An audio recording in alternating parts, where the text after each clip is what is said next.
തെലുങ്കിൽ ഇറങ്ങുന്ന 99% സിനിമകളും പരാജയപ്പെടാറില്ല. അവയെ എങ്ങനെയെങ്കിലും വിജയിപ്പിക്കാൻ അവിടുത്തെ പ്രേക്ഷകർ ശ്രമിക്കും.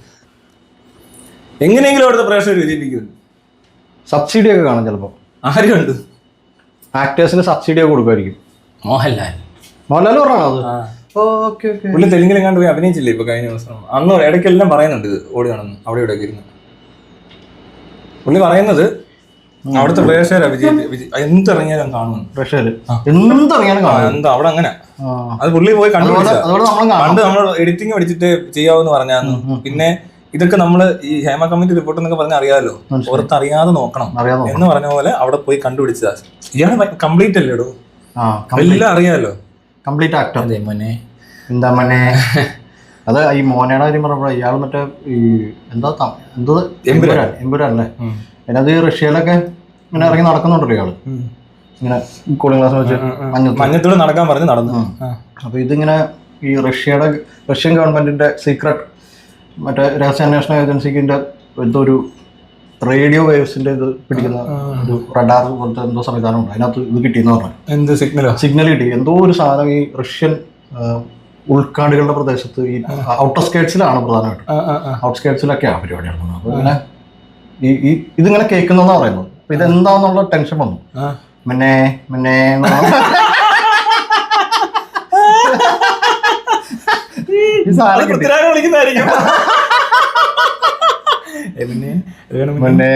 ഒരു പേടിച്ചു അമേരിക്കനൊക്കെ വിളിച്ചറിയിച്ചു. അമേരിക്കൻ ആസയൊക്കെ വെച്ചാൽ ഇതൊന്ന് ഡീകോഡ് ചെയ്യണമെന്ന് കൊറേ പ്രാവശ്യം കേട്ടു. വീട്ടിൽ വരെ മോനെന്ന് വിളിക്കണം പറഞ്ഞു, അച്ഛനെ വരെ മോനെന്ന് വിളിക്കണം. മോനെ പത്രം വായിക്കണോ ഇറങ്ങി വരുമ്പോ അല്ലേ അമ്മയുടെ മോനെ മോനെ ഒരു ചായ മോനെ എല്ലാരും മോനെന്ന് വിളിക്കുള്ളൂ. മോഡിയെ കണ്ടപ്പോ മോനെന്ന് വിളിച്ചെന്നാ പറഞ്ഞേ. പ്രധാനമന്ത്രി മോനെ എന്താ മോനെ പിന്നെ എന്നാലും ഇത് കൊള്ളാം അല്ലേ, തെലുങ്കിൽ ഇറങ്ങുന്നത് തന്നിട്ട്. ഇനിയിപ്പോ ഒരു കാര്യത്തിൽ ഉറപ്പായി, അങ്ങനെ ഉണ്ടെങ്കിൽ ഇതോടെ അത് തീരും. ഇത് ചെന്നിറങ്ങുന്നവിടെ ആദ്യത്തെ പടമായിരിക്കും അവര് പൊട്ടിക്കുന്നത്. ഇനി അങ്ങനെ ഇത് പൊട്ടിക്കോട്ടെന്ന്. അയ്യോ പാവം മോഹൻലാൽ എന്തൊക്കെ പറയാൻ ശ്രമിക്കുക. അയാൾക്ക് വേറെ അറിയത്തില്ല, എന്തെങ്കിലും പറയട്ടെ. പാവം കഷ്ടമുണ്ട്. ഒന്നും പറയാൻ അറിയാത്ത ഒരാളുണ്ടോ? ആളാണ് ഇയാള്. പിന്നെ അതൊന്നും ഉണ്ടായിരിക്കാൻ പാടില്ല. വെറുതെ എപ്പോഴും അയാളെ ശരിയല്ലേ. ഒരു വിധത്തിൽ നോക്കി നമ്മള് ഒന്നും പറയാൻ പാടില്ലാത്ത വേറെ കാര്യം ആലോചിക്കണം. ഇപ്പൊ ആറാട്ടണ്ണൻ, അലിൻ ജോസ് പെരേര, കിംബോയി, ഇവരെല്ലാം ഫേമസ് ആയില്ലേ. കാശ് കിട്ടുന്നില്ലെന്നല്ലേ ഉള്ളൂ. ഈ കാശ് കിട്ടുന്നുണ്ട്, പക്ഷെ അതിന് അവർക്ക് ആന്റണി പെരുമാ അവർ കൂടില്ല.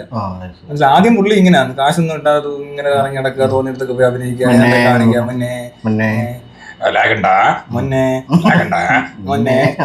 ഈ സീനാ. അപ്പൊ ഇവർക്കൊരു മാനേജർക്ക് നല്ലപോലെ ആരെങ്കിലും ചെയ്തു കൊടുക്കാണ്ട് ചിലപ്പോൾ ആറാട്ടനൊക്കെ ഒത്തിരി പൈസ. അതാണ് ഈ മോഡൽ പറയുന്നിട്ടുള്ളത്. ആന്റണി വന്നോടുകൂടിയാണ് എന്റെ ജീവിതം മാറിയത്. ലാൽ സാർ മറ്റേ നോളൻ സാർ എന്ന് വിളിക്കും. നോളൻ സാറ് പിന്നെ ആരാന്ന്? കാപ്രിയേട്ടൻ വില്ലിച്ചായൻ കോട്ടയം സൈഡിൽ നിന്നായതുകൊണ്ടാണ് വില്ലിച്ചായനായത്. പാല ഡെപ്പേട്ടൻ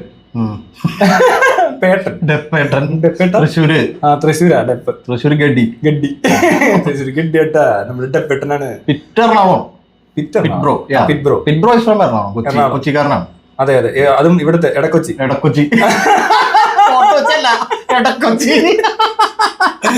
അരൂരാണ് അമ്മ വീട്. അതെ അതെ, ഈ സ്റ്റാലിനൊക്കെ മട്ടാഞ്ചേരി മാഫിയ. പൂച്ചാക്കല ഭാഗത്തായിരുന്നു ചെറുപ്പത്തിൽ പഠിച്ചത്.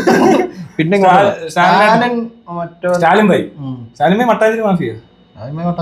ഓർമ്മയില്ലേ? മനസ്സിലായില്ലേ? മട്ടാഞ്ചേരി മാഫിയ ടീമാ.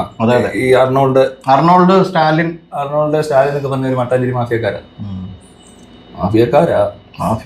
എന്ന് പറയണം. മട്ടാഞ്ചേരി പൊയ്ക്കോടാന്ന് പറയണം. അതെ, പട്ടി അയക്കോന്ന് പറയണം. അതാണ് മട്ടാഞ്ചേരി മാഫിയ. പക്ഷെ നോളൻ സാറിന്റെ പടങ്ങളൊക്കെ നല്ല സിനിമകളാണെന്നാണ് പറയുന്നത്. നോളൻ സാറിന്റെ പടങ്ങള് നല്ല സിനിമകളാണ്, നല്ല രസമാണ്. അതുപോലൊരു നന്നായിട്ട് ചെയ്തു വെച്ചിട്ടുണ്ടല്ലോ. എന്നാ ചെയ്തേക്കുന്നല്ലേ? അതുപോലെ ഒരു സംവിധായകനുള്ളൂ. അതുപോലെ പിന്നെ ഈ പറഞ്ഞ ഇടയ്ക്ക് ക്ലിന്റ് ഈസ്റ്റ്വുഡ് എന്നൊക്കെ പറഞ്ഞ പഴയ ഇവിടെ ഈ മമ്മൂട്ടി ഭയങ്കര അഹങ്കാരിയാന്നുള്ളൊരു ഇതുണ്ടല്ലോ പൊതുവിൽ. അങ്ങനെ അത് ശ്രദ്ധിച്ചല്ലോ. മോഹൻലാൽ അങ്ങനെ എങ്ങനെയാന്നൊക്കെ പറയുന്നത് മമ്മൂട്ടി ഭയങ്കര അഹങ്കാരിയാണ്. കൂളിംഗ് ഗ്ലാസ് വരില്ല, ഉറങ്ങുമ്പോഴും കൂളിംഗ് ഗ്ലാസ് വെച്ച് ഉറങ്ങുള്ളൂ എന്നൊക്കെ പറയുന്ന, തൂറുമ്പോഴും കൂളിംഗ് ഗ്ലാസ് വെച്ച് തൂറു എന്നൊക്കെ പറയുന്ന ഒരു സാധനം. നേരത്തെ മാത്രം ഇത് മാറ്റി. അല്ല, അത് അപ്പോഴും വെച്ച് കഴുകാതിരിക്കും ഇയാൾ ചിലപ്പോ. ഇയാളൊരു മൂഡ് വെച്ചിട്ട്. ശരിയാ, അതിനും സാധ്യതയുണ്ട്. അതായിരിക്കും കൂളിംഗ് ഗ്ലാസ് വെക്കുന്നത്. ഇങ്ങനെ നോക്കുന്ന കാണാതിരിക്കാനാണോ? ആയിരിക്കും. ഇങ്ങനെ പെമ്പിള്ളേരൊക്കെ പോകുമ്പോൾ ഇങ്ങനെ അനങ്ങായിരുന്നിട്ട് ഇങ്ങനെ നോക്കുമായിരിക്കും. കണ്ണട ഒരു കഴിഞ്ഞാൽ കാണാം. അണ്ണൻ ഇങ്ങനെയായിരിക്കും നോക്കുന്നത്. ഇത് വെച്ച് അറിയത്തില്ലല്ലോ. ഞാൻ ഭയങ്കര ഡീസന്റ് ആണേ. മറ്റേ പുള്ളിയുടെ കണ്ണടയില്ല, കൂളിംഗ് ഗ്ലാസ് ഇല്ല, ഏതെങ്കിലും ഒന്നും കൊള്ളാലോ ഇത്. വേണ്ട, കൂടുതൽ പറയണ്ട.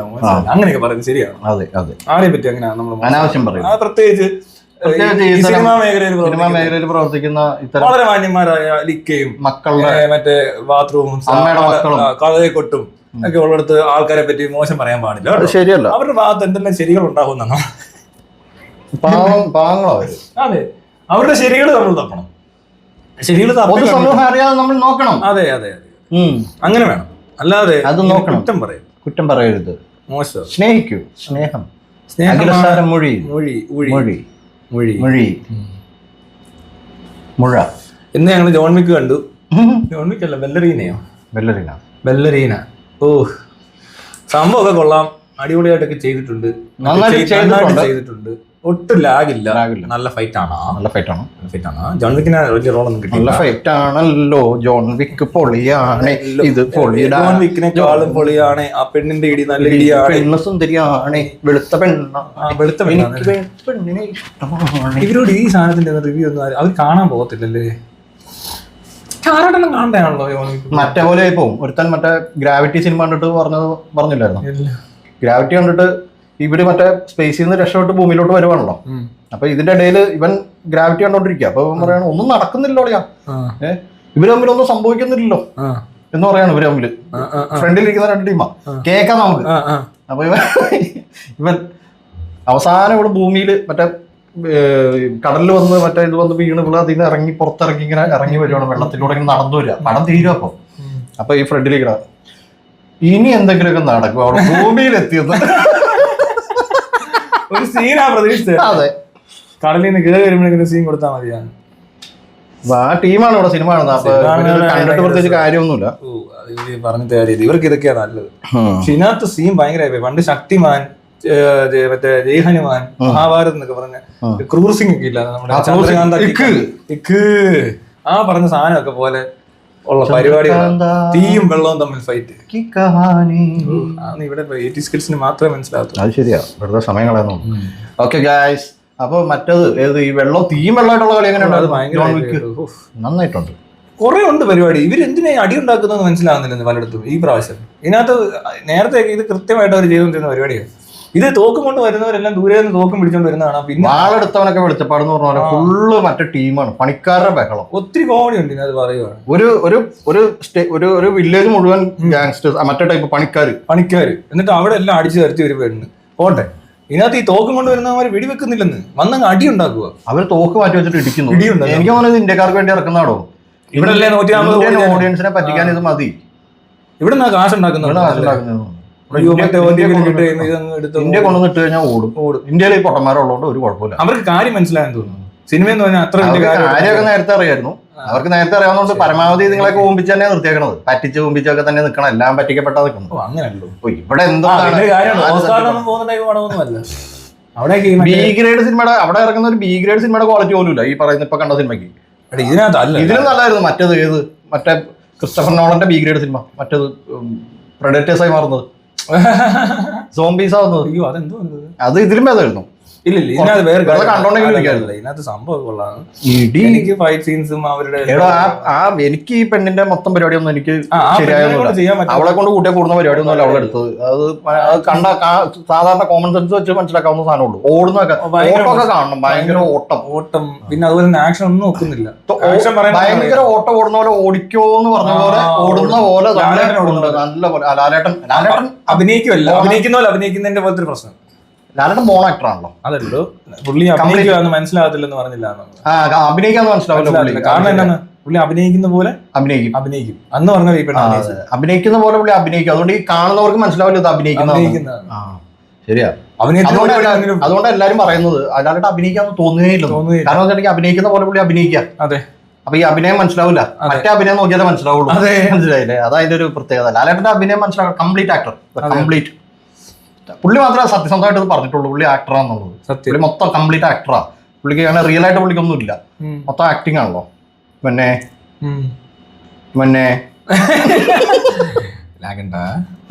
എന്താ പിന്നെ കഷ്ടമുണ്ട് മോനെ എന്നൊക്കെ തന്നെ കാണുമ്പോൾ അങ്ങനെ പറയായിരിക്കും. കഷ്ടമുണ്ട് മോശമല്ലേ മോനെ എന്നൊക്കെ ചോദിക്കായിരിക്കും. എന്താ മോനെ എന്താണ് പുള്ളിക്ക് എന്താ അർത്ഥം? ഒന്നുമില്ല, ഒരു ഈ പറഞ്ഞ കുട്ടിയുടെ എല്ലാരും പൊക്കി പറയും. ഒരാളെ തിരിച്ചു പറയണ്ടേ? ഇവിടെ യേശുദാസ് വരെ പറയുന്നത് ഇയാളുടെ പാട്ട് ഭയങ്കര എന്താണ് ഒരു മര്യാദ? എന്താണ് ഇവരൊക്കെ തമ്മിൽ നമ്മളൊക്കെ ഇത് കാണുമ്പോൾ ബാക്കിയുള്ള മനുഷ്യരൊക്കെ ഇത് കാണുമ്പോൾ ഈ കൂളിംഗ് ഗ്ലാസിന്റെ ഒരു പ്രത്യേകത എന്താണെന്നറിയോ? എന്തോ എനിക്ക് ഇതിന്റെ മണ്ടയ്ക്ക് വെക്കാൻ പറ്റും, അപ്പൊ എനിക്ക് കണ്ണിന്റെ കാഴ്ചയുടെ പ്രശ്നം വരത്തില്ല. ഓ ഗ്രേറ്റ് ഐഡിയ. ഇത്ര ബ്യൂട്ടിഫുൾ. ഇതാ വേണ്ടത്. ഇത്രയും വലുത് വേണം. ഇങ്ങനെ വലുതൊക്കെ മേടിച്ച് വെക്കണം. ഇല്ല എനിക്ക് കൂളിംഗ് ഗ്ലാസ് വെക്കാൻ പറ്റത്തില്ല. കാരണം ഇത് വെച്ച് കഴിഞ്ഞാൽ എന്ത് പറ്റും? ഈ പവർ ഗ്ലാസ് നമ്മൾ മറ്റേ ഉണ്ടാക്കേണ്ടി വരും. അത് ഞാൻ ഉണ്ടാക്കി വെച്ചപ്പോ എന്താ പവർ കൂടി, പിന്നെ അത് വേസ്റ്റ് ആയി. അതുകൊണ്ട് ഞാൻ പിന്നെ അത് ചെയ്യുന്നില്ല. ഇപ്പൊ ഇതൊക്കെ ഇത് കൊള്ളാം. ഇത് കാണുന്നുണ്ടോ? ഇല്ല, കാണത്തില്ല. ഗുഡ്. ഇപ്പൊ കാണുന്നുണ്ടോ? തന്നെ കാണാം, പക്ഷെ മറ്റേ ഗ്ലാസ് കാണത്തില്ല. എന്നെ ഇതും വെച്ചോണ്ട് പുറത്തിറങ്ങി ഇങ്ങനെ ഇറങ്ങാം. സെലിബ്രിറ്റിയാ. ഒരു സെലിബ്രിറ്റി വന്നപ്പോ കൂളിംഗ് ഗ്ലാസ് വെച്ചോണ്ട് വരും. ഞാൻ എന്താ ഇത് കൂളിംഗ് ഗ്ലാസ് ഒക്കെ വെച്ച് ഇതിനകത്ത് നടക്കുന്നത്? നേരത്തെ ഞാനിങ്ങനെ വെക്കത്തില്ല, സെലിബ്രിറ്റി ആയ പിന്നെ ഇങ്ങനെ എന്തൊരു അവസ്ഥയാണ് നോക്കുന്നത്. സെലിബ്രിറ്റി യൂട്യൂബ് വീഡിയോ ഉണ്ടാക്കിയിട്ടിട്ട് സെലിബ്രിറ്റി ആണെന്ന് പറഞ്ഞാണ് പറയാനുള്ളത്. എന്തൊരു കാര്യം പറഞ്ഞിട്ടുണ്ടല്ലോ. അപ്പൊ പാട്ട് നല്ല എന്ന് പറയും, അഭിനയം നല്ല എന്ന് പറയും, ഡാൻസ് 7 നമ്പർ പറയും. 7 ഇവിടെ എനിക്ക് പറഞ്ഞത് 7ാം കൂലി എന്നൊക്കെ പറയുന്ന പോലെയായിട്ട് പറഞ്ഞാണ്. 7 ചിലപ്പോ എന്തോ അങ്ങനത്തെ ഒരു സാധനം ഉണ്ടല്ലോ നമ്മുടെ ഈ കിട്ടും. ആ സാധനം കൊടുത്ത് ആരാണ്ട് കളിയാക്കിയത് അത് മനസ്സിലായിട്ടൊന്നുമില്ല ഈ പൊട്ടന്മാർക്ക്. ഈ മറ്റേ 7ാം നമ്പർ നടനാണ് ആരും ഊക്കിയതാണോ? പണ്ടായിരിക്കും പത്മരാജനൊക്കെ ആയിരിക്കും ഇയാൾ വലിയ നടനാന്നൊക്കെ പറഞ്ഞു നടന്നപ്പോഴേ പത്മരാജൻ പറഞ്ഞിട്ടുണ്ടാവും ലാല് ലോകത്തിൽ തന്നെ 7ാം നമ്പർ നടനാണ് കൊണച്ചു വിട്ടാണോ? അന്നത്തെ കാലത്തെ കൊണയൊന്നും കേട്ടാൽ മനസ്സിലാവാനുള്ള ബുദ്ധിയൊന്നും ഇന്ന് കൊണച്ചാലും മനസ്സിലാവാത്ത ആളാണ്. പിന്നെ അന്ന് കൊണത്തൊന്നും മനസ്സിലായിട്ടൊന്നും ഉണ്ടാവും. കോമഡി ഒക്കെ ഭയങ്കര സത്യം പറയാലോ. ഈ ജഗതിയോട് ഒന്ന് കിലുക്കത്തിനകത്തൊക്കെ ഇയാൾ കാണിക്കുന്നുണ്ടല്ലോ. സത്യത്തിൽ ഞാൻ ജഗതിയോട് നിൽക്കുമ്പോ ജഗതി ഉള്ളത് കൊണ്ട് തമാശയായി പോകും. അല്ല ഇങ്ങനെ തമാശ എനിക്ക് പലപ്പോഴും വെറും ഷോ പഴയ സാധനമൊക്കെ ഓർഡർ കാണിക്കുന്നത് മഹാ ചേപ്പയാ. മനസ്സിലായോ?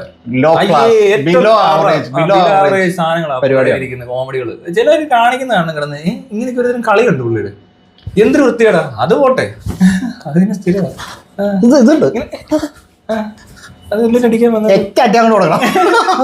ഇങ്ങനെ കുറെ ഉണ്ട് പുള്ളിയുടെ. ആ കിലുക്കത്തിലെ ഏറ്റവും എന്നൊക്കെ പറയുന്ന വെറും എന്തോടോ അത്. അങ്ങനെ നമ്മൾ അയാളെ ശ്രദ്ധിക്കണം. അപ്പൊ ഇപ്പഴത്തെ ജഗതി നിൽക്കുന്നത് ശ്രദ്ധിക്കണം. ജഗതി ചുമ്മാ കൂളായിട്ട് ചെയ്യുന്ന സ്ഥലത്ത് ഇയാള് കിടന്ന് സീൻ എടുക്കുമ്പോൾ ഉറപ്പാണ് ജഗതിക്ക് ഒരു 10 പ്രാവശ്യം ചെയ്യേണ്ടി വന്നു. കഴിഞ്ഞ ദിവസം ലാലില്ല മറ്റേ സിദ്ദിഖ് ലാലിന്റെ ഒരു വീഡിയോ ഉണ്ടോ? അതായത് ഈ ഇംപ്രവൈസ് ചെയ്യുന്ന പരിപാടി ഉണ്ടോ? ഇപ്പൊ ഷോട്ട് എടുക്കുന്ന സമയത്ത് കയ്യിൽ നിന്ന് ഇടുക എന്ന് പറഞ്ഞൊരു പരിപാടി ഉണ്ട്. ഈ കയ്യിൽ നിന്ന് ഇടുന്ന സാധനം കൂടെ ആക്ട് ചെയ്യുന്ന ആൾക്കാരെ ബുദ്ധിമുട്ടിലാക്കും. ഇപ്പൊ 2 പേരും വരുന്ന സാധനമാണെങ്കിൽ അങ്ങനെ ബുദ്ധിമുട്ടിലാക്കുന്ന പോലത്തെ പരിപാടി ചെയ്യാൻ പാടില്ല. ഇതൊക്കെ നമ്മൾ മുമ്പ് പറഞ്ഞിട്ടുള്ളതാണ്. പക്ഷെ ഇപ്പൊ കഴിഞ്ഞ ദിവസം ഇപ്പൊ ലാൽ ഇത് പറയുന്നു. ഏത് സിദ്ദിഖ് ലാൽ ഇത് പറയാം. ഇതുപോലത്തെ ഒരു പരിപാടി മോഹൻലാലിനുണ്ട്. മോഹൻലാലിന്റെ പരിപാടി എന്ന് വെച്ചിട്ടുണ്ടെങ്കിൽ മോഹൻലാൽ ഈ സാധനത്തിനകത്തുള്ള സാധനമൊക്കെ തന്നെ ചെയ്യുള്ളൂ. പക്ഷെ എന്താ പരിപാടി എന്ന് വെച്ചിട്ടുണ്ടെങ്കിൽ അതിന് മുമ്പ് ഈ ആളുകൾ അഭിനയിക്കുന്ന രീതികളൊക്കെ പലതരം. ഇപ്പൊ പല മനുഷ്യരും പല രീതിയിൽ അഭിനയിക്കും. അപ്പൊ ഈ കൂടെ അഭിനയിക്കുന്നവരുടെ അടുത്ത് വെറുതെ കൂടെ ചെന്നിട്ട് കൊണയടിക്കുക. ഇതൊക്കെ എന്തിനാ ഇപ്പൊ നോക്കുന്നത്? നമ്മൾ ഇനി നോക്കേണ്ട കാര്യമില്ല. നമുക്ക് ഷോട്ട് വരുമ്പോഴല്ലേ എന്ത് കൂളാക്കുന്നത്? അവൻ അങ്ങനെ അഭിനയിക്കുന്നത്. അവിടെ ഇരുന്ന് കൊണ അടിച്ചിട്ട് ഇയാള് അപ്പൊ സിദ്ദിഖ് പറയാണ്, ലിക്കിക്ക പറയാണ് ഇങ്ങനെ നമ്മള് ഡയലോഗ് മറന്നു, ഇയാള് കൃത്യമായിട്ട് വന്നിട്ട് അതൊക്കെ പറഞ്ഞിട്ട് പോകുന്നൊക്കെ. അപ്പൊ ഇങ്ങനത്തെ പ്രശ്നം, ഇതൊക്കെ പ്രശ്നം ശരിക്കും. ഒട്ടും പ്രൊഫഷണൽ അല്ലാത്ത ആളുകൾ ചെയ്യുന്ന പരിപാടി അതൊക്കെ. ഒരു ജോലിയായിട്ട് കാണുന്ന ഒരാൾ കൃത്യമായിട്ട് ആ ജോലി അപ്പൊ വരുന്നൊന്നുമല്ലത്. ഇയാൾ വലിയ സീൻ കാണിക്കാൻ ചെയ്യുന്നതായിരിക്കും ആള് കളിക്കുന്നത്. ഇയാളൊക്കെ കാണാപ്പാടായിരുന്നു പഠിക്കും. ഹോംവർക്ക് ഇയാൾ വീട്ടിൽ ചെന്നാൽ കാണാൻ പറ്റും. ഇയാൾ കുത്തി ഇരുന്ന് പഠിക്കാൻ എഴുതുന്നൊക്കെ ഉണ്ടാവും. ഡയലോഗ് എഴുതി പഠിക്കണ്ടോ? പേപ്പറൊക്കെ ആയിരിക്കും. ചില പിള്ളേർ പരീക്ഷയ്ക്ക് മാർക്ക് ഇടും. ഞാനൊന്നും പഠിച്ചിട്ടില്ല. പടിയായിട്ട് കണ്ടോ? ആനയുടെ പടിയൊക്കെ ഉണ്ടോ? അതൊന്നുമല്ല. ഈ പരീക്ഷ ആകുമ്പോൾ ചിലർ വന്നിട്ട് ഞാനൊന്നും പഠിച്ചില്ല. അയ്യോ എനിക്ക് പഠിക്കും അങ്ങനെയൊക്കെ പറയും. ചിലർ പഠിക്കാത്തവരൊക്കെ ഇരുന്നിട്ട് വളരെ കൂളായിട്ടൊക്കെ നടന്നിട്ട് ലാസ്റ്റ് അവൻ നോക്കുമ്പോൾ നല്ല മാർക്ക്. ആ സീനായത് അത്രേ ഉള്ളൂ. അത് ഇയാൾക്ക് പറ്റിയത് ഇവിടെ ആയിരിക്കും, അവിടെ ഇരുന്ന ആൾ കാണിച്ചായിരിക്കും. അതെ, ഇതുപോലത്തെ ശരിയാ. ആ കുഴപ്പമുണ്ടത്. നമ്മളൊരു കാര്യം ചെയ്യുമ്പോ എല്ലാവർക്കും വ്യക്തമായിരിക്കണം അല്ലേ? അതെ അതെ. അല്ലാതെ ചുമ്മാതെ ഇതൊരു തൊഴിലായിട്ട് കണ്ടതുകൊണ്ട് ബാക്കി അതാണ് ആ ഒരു അതിനുള്ള ക്ലാരിറ്റി. അതെ, അല്ലാതെ ജോലിയാണ് എന്ന് മനസ്സിലാക്കി കഴിഞ്ഞാൽ അപ്പൊ തീർന്ന പരിപാടി. അതോടുകൂടി ആ പ്രശ്നം പരിഹരിക്കപ്പെട്ടു അതിന്റെ അർത്ഥം. അല്ല, എവിടെ ചെന്നാലും ആൾ കളിക്കാൻ ഉദ്ദേശിക്കുന്നവർ ഇങ്ങനെയൊക്കെ ചെയ്യുള്ളൂ. ഈ നമ്പർ കാണിച്ചോണ്ടിരിക്കും, ഇങ്ങനത്തെ ഐറ്റം കാണിക്കും, വെറുതെ എന്തെങ്കിലുമൊക്കെ പറയാം, ഞാനൊരു പാട്ട് പാടാം എന്നൊക്കെ പറയും, എന്നിട്ട് പാട്ട് പാടും. അപ്പൊ ചോദിച്ചാ സോറി നല്ല പാട്ടാന്ന് പറയും. എന്നിട്ട് അത് മോശമാണെന്ന് എല്ലാവർക്കും അറിയാവുന്നുണ്ട്. ഇയാൾ ആടിന്റെ ഒച്ച ഉണ്ടാക്കുമെന്ന് അറിയാവുന്നുണ്ട്. പിന്നെ നടക്കുന്ന പരിപാടി എന്ന് പറഞ്ഞിട്ടുണ്ടെങ്കിൽ ലാൽ ഇങ്ങനെ മറ്റേ അഭിനയിച്ചു എന്നുള്ളതാ. ഈ ഭയങ്കര ഈ പാട്ടിലെ ഭയങ്കര സാധനങ്ങളൊക്കെ പാടുമ്പോഴേ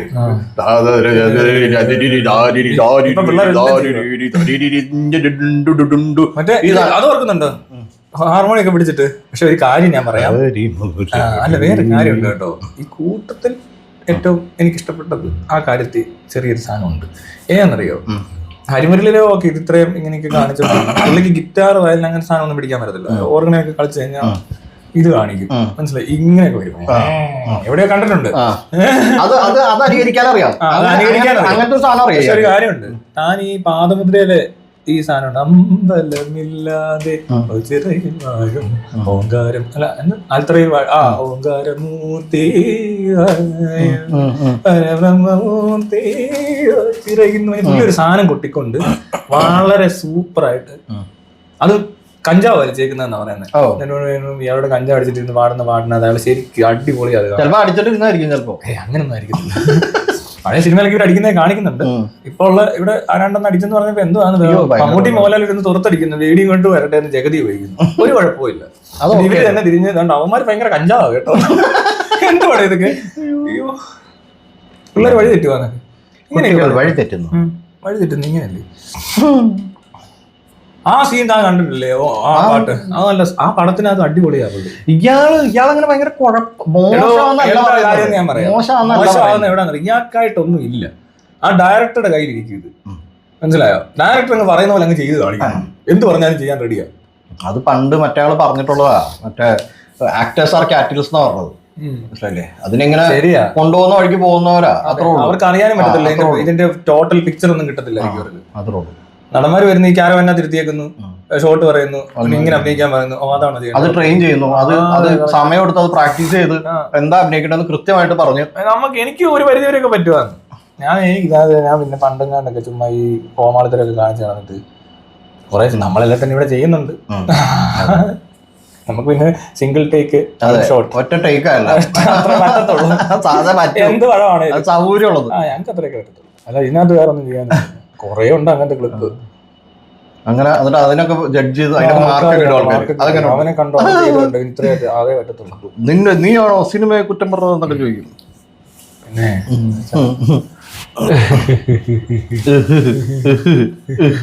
മോഹൻലാലിന് ശേഷം ആലോചിച്ചിരിക്കുന്നു. മോഹൻലാലിന് ശേഷം എന്ത് ചെയ്യും മലയാളി എന്ന് ആലോചിച്ചിരിക്കുമ്പോഴാണ് മോനയ്ക്ക് ശേഷം എന്ത് മന്നയ്ക്ക് ശേഷം